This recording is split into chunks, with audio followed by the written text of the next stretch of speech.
Episode 7, take 2, and we're going to smash it. Okay, quick question for you. If I were to ask your friends what was most important to you, what do you think they would say? This is the Bible Applied, where we choose a bit of the Bible and we just go through it and see what it says to us today. And today we're going to be looking at Titus 2, verses 9 and 10. We're going to be looking at how to get people talking about the Bible. Paul is writing to certain people in the church, telling them how they can live out what it means to follow Jesus. So here we go. He's talking this time to slaves. So he says, "Teach slaves to be subject to their masters in everything, to try to please them, not to talk back to them." Don't talk back to them. "And not to steal from them, but to show that they can be fully trusted, so that in every way they will make the teaching about God our Saviour attractive." Objection. Does this mean that the Bible is condoning, is that right, Steve? Condoning slavery. What does condoning mean? Supporting, yeah, that's what we need. Okay, so does this mean that the Bible is condoning slavery? No! Not at all. So the slave and master relationship in Titus is absolutely nothing like the slave trade that was happening. So when you think slave, think kind of job opportunity. It was something people chose to do. Now in Titus or in Crete, it's a real shame that people chose to abuse that position. So yes, sometimes they would be abusing their slaves and it was horrible, but sometimes their slaves really enjoyed being slaves. It was a job, it meant security, it meant a bed for the night, all of that sort of stuff. So when you read slavery here, please don't read slave trade that needed to be abolished. The Bible is not supporting the slave trade. It's saying, in this culture, this is the thing that slaves needed to do. So what does the Bible say about slavery? Well, I'll put a link in the description below to one of the look at the book things that John Piper did. I thought it was really helpful, him talking about what the Bible talks about slavery. So go check that out after this video. It's very likely that these churches in Crete were house churches, so they were really small, okay? But it did make people brothers and sisters in Christ.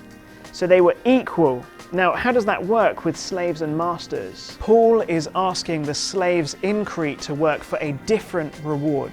So let's ask how, and let's ask why. How and why? So firstly, that question is how?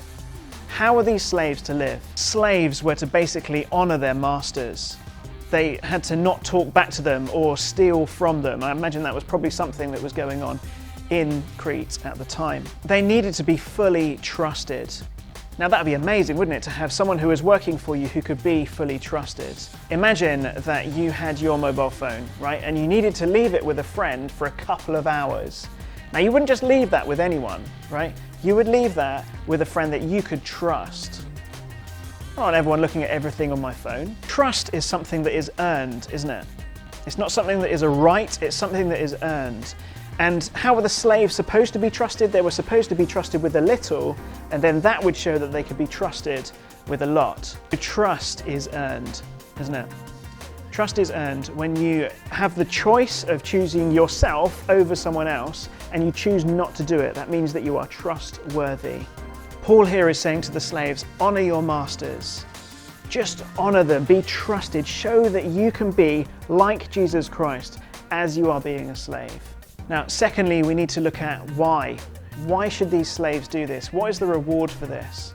Now, why should they do this? Well, Paul makes it very clear, doesn't he? So that in every way, they will make the teaching about God, our Saviour, attractive.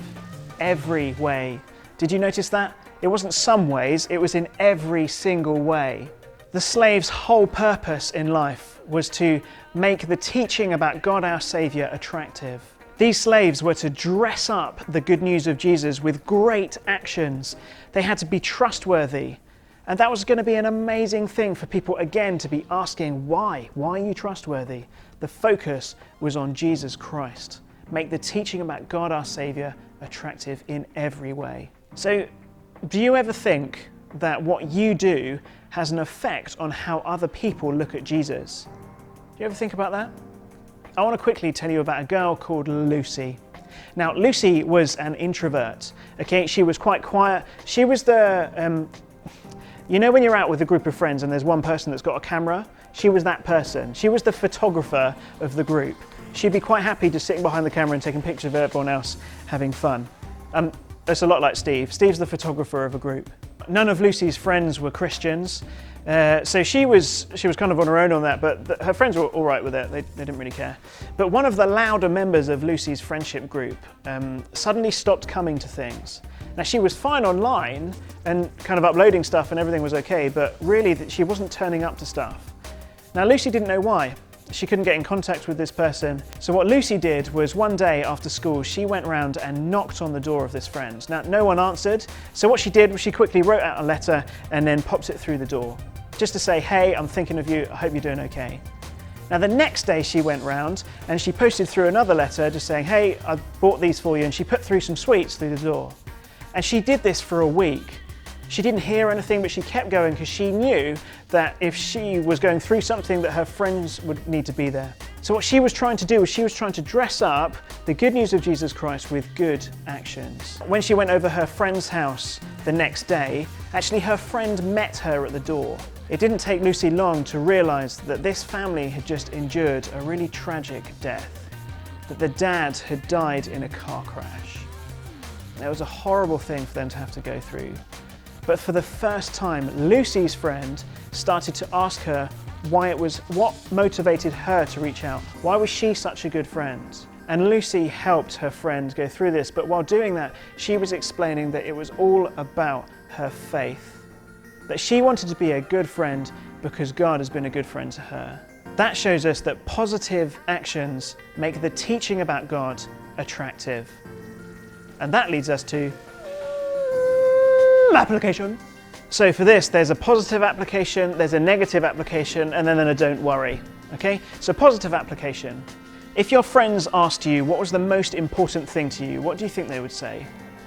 Now, positively, what this means is every time that you choose to do something good, that means that they can look at you and their focus is on what is motivating you to do that. So what motivates you to do good? Well, it's your faith in Jesus Christ. But negatively too, it also means that every time you choose not to do that, that means that you are taking down something from the teaching about God, our Saviour. And don't worry, you don't need to worry. If you're looking back at your life and you're saying that there is stuff that you have chosen not to do and there's stuff that you've chosen to do that was wrong, then it's a good job that Jesus died, isn't it? It's a good job that Jesus died for our sin. Do what you can. Maybe this week you could find something today that means that you could do something to dress up the teaching about God, our Saviour, and make it attractive. This is the Bible Applied, and I will see you in the next one. Steve's challenge. Woo! All right, okay, so it's time for another Steve's challenge. It's exciting. I'm ready for this week. Here we go. Take the most artistic selfie. Best artistic selfie wins. Artistic selfie. Ooh. Does it have to be with a phone? It doesn't have to be with a phone. Okay, so it could be with like a proper professional camera. Nice, okay. All right, there we go. Take the most artistic selfie. Best artistic selfie wins. Now, if you think that you can do better than me, see if you can take the best artistic selfie of you, make it all arty, and then, take the best. Oh no, take does imply a picture, doesn't it? So it's got to be digital, you've got to be able to upload it. Could I draw a selfie? No, I'm not allowed to, okay. Take the most artistic selfie, best artistic selfie wins. You want to see my entry? Here it is! Boom! Ooh, what an artistic selfie. Artsy.